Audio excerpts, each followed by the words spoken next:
an international dimension to it, which has to be carefully managed. I am not aware of any systemic issues in the financial system that could cause contagion.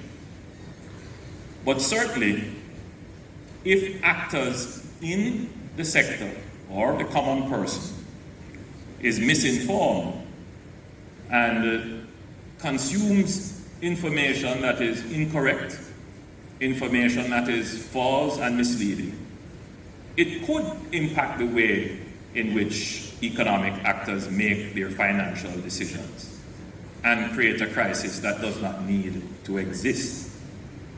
Now, were it only a political market at risk, I would brush it aside and say par for the course.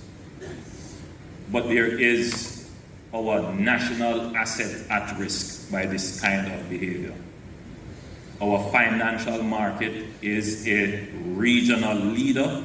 It gives Jamaica a competitive advantage, and we must protect it at all costs.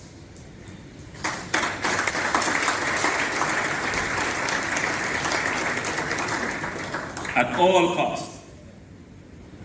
So we all know this. Financial markets are the best aggregators of information, even false information. And so we must act responsibly with information.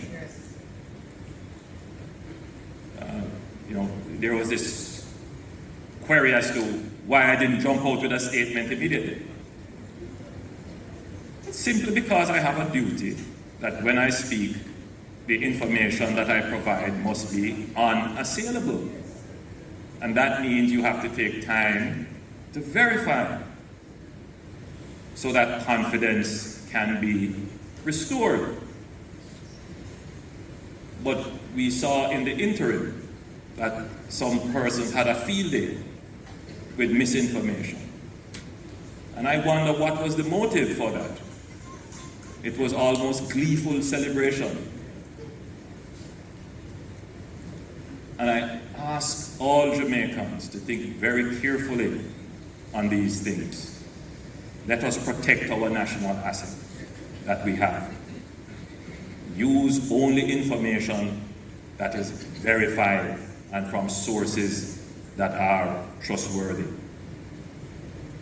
Now,